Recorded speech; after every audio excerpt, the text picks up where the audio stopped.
Good morning, Mr. Masago Zulkifli, Second Minister for Health and Minister for Social and Family Development, Mr. Richard Lim, Chairman IHiS, Mr. Bruce Liang, CEO IHiS, Ms. Niam Siew Ying, CEO Designate IHiS, Dr. John Lamka, President and Mayo Clinic Platform, distinguished guests, ladies and gentlemen.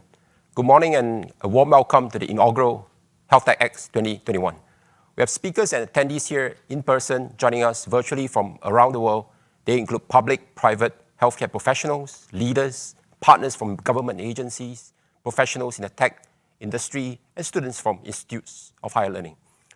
Almost 2 years into our fight against COVID-19, technology has been a key component in supporting our healthcare systems, enhancing patient care. The pandemic has resulted in a rapid pace of digital transformation with innovative applications of AI, predictive analytics, and the growing use of digital tools such as telehealth. Today, we must build on this momentum, renew our focus on addressing these critical challenges caused by our rapidly aging population and associated chronic disease management needs of our population. To do this, we need a more proactive and preventive approach that aims to improve the health of the entire population, reduce the need for hospital services, and improve the access to health services in the community. Over the next 2 days, we will explore innovative solutions to address these challenges together. The purpose of HealthTech is to excite, expand, and explore. More than 20 local and international speakers will share their insights. They will inspire, incite, excite, and spark ideas that will enable us to explore the possibilities and discover more ways to collaborate. There will also be a thought-provoking panel discussion among our senior leaders in healthcare to discuss issues surrounding the future of population health in Singapore. To support population health and make this approach a success, IT and digital platforms are crucial. We also need the right alignment of incentives from the Ministry of Health to regional health systems, GP partners, and patients. For that reason, we have invited John from the Mayo Clinic Platform to be our keynote speaker. John will share how they leverage platforms to improve agility and support population health. Later this morning, Rob from UPMC will share his perspective as a CFO on how to quantify clinical outcome improvements to create value for our stakeholders. You will also hear firsthand from our payer providers about the challenges that they are trying to tackle, the direction they are steering towards, not forgetting the patients and consumers. You will hear a snippet of their views at the end of my speech. As we embark this journey, it is worthwhile to learn from the healthcare system around the world to help us avoid any known pitfalls, learn from the approaches that works elsewhere, and contextualize it locally for our population. As such, our keynote speaker tomorrow morning, Holly from Health Catalyst, will share with us the pitfalls and critical success factors of different population health models internationally.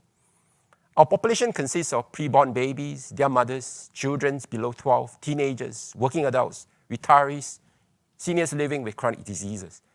Population health is a complex journey that we all need to co-create this together with the Ministry of Health, our regional health systems, and our citizens. Unfortunately, there is no one-size-fits-all silver bullet solution. So tomorrow, our program will be split into 2 tracks as we explore how we can tackle population health from a variety of perspectives. Track 1 will focus on how we leverage data and technology to support population health. Nawa from HOMAS will share insights about the use of data to power breakthroughs in behavioral health to nudge patients and consumers. We have Jeffrey from Engines Biosciences, who will share the power of combining genomic, clinical, lifestyle data to support precision medicine. Mallory from Epic will share how their products leverages data integration with the community to support population health. And finally, Roslyn from CXA Group will share how employers can use data and technology to play an active role in the well-being of their employees. The speaker in track 2 will introduce us to different care models from around the world. David from Brigham and Women's Hospital will share his experience through a US home hospital program where acute patients are cared for in the comfort of their own homes and remotely monitored by care teams. And also joining us is Stephen from Tucker Medical, who will tell us why an oncologist becomes a GP for his cancer patients. Lilian and Muto-san, co-founders of Tatsuyu, will share insights about community care models in Japan. And final speaker in track 2, Thomas from Siemens Healthineers, who will share his perspective from Europe's and how Europe's healthcare organization actually provides that digitalization journey. Earlier, I mentioned how COVID-19 ushered in the rise of telehealth.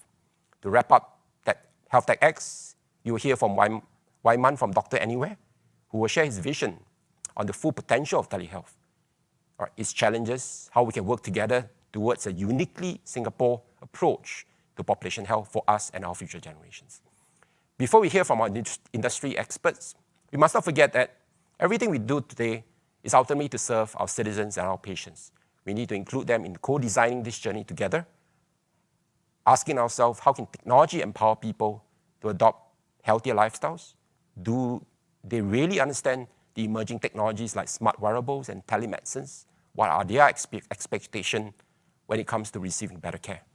To find out, our colleagues actually took to the street, spoke to some of our citizens on the ground about the future of healthcare, and gathered some of their views in the following video.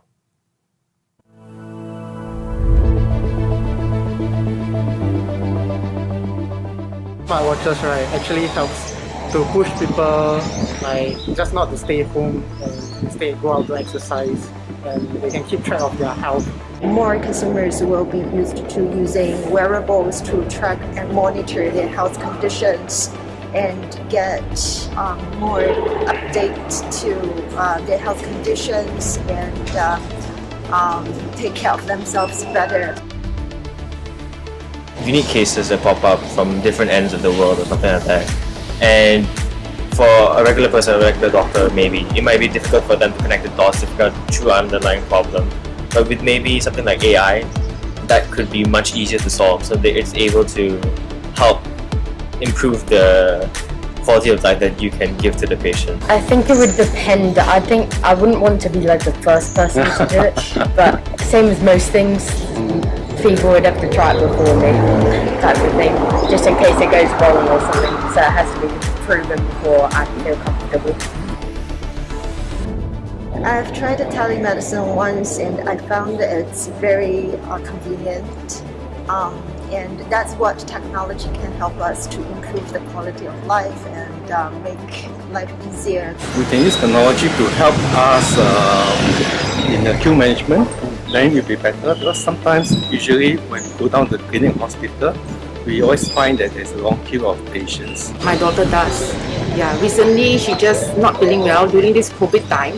What she did was she went online to see a doctor, and she just described her sickness to the doctor. Then the doctor just prescribed medicine to her, and then they will just deliver the medicine to her. It can help us to avoid a second trip to the hospital for a face-to-face consultation that sometimes takes only 5-10 minutes. I think so for the youngsters, because they really don't like to move around unnecessarily, especially when they're sick. They feel tired to move. They rather talk to the doctor online. Doctors can also prescribe them the medicine by delivering to their homes. This will help the elderly, especially those with walking difficulties, so that it will minimize them going out so often. There is immense possibilities of using technology. Telemedicine is contributing quite a bit because there are no barriers now to thinking and conceptualizing and communicating. It's very exciting times.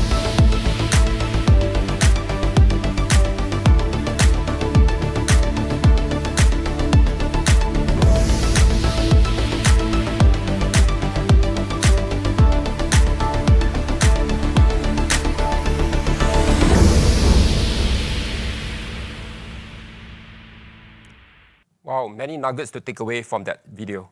I'll start a poll after my speech, and I encourage you to vote for your favorite population health headline that you would like to see in 10 years' time, and the most important enablers that you think we need to power population health for Singapore. We'll use your vote to kickstart the Let's Chat sessions later, and I would like to take this opportunity to thank all of you for taking time from your busy schedule to join us. I wish everyone a fruitful day of e-learning, and encourage you to explore the virtual networking features on the event platform to chat and connect with your fellow attendees. Thank you.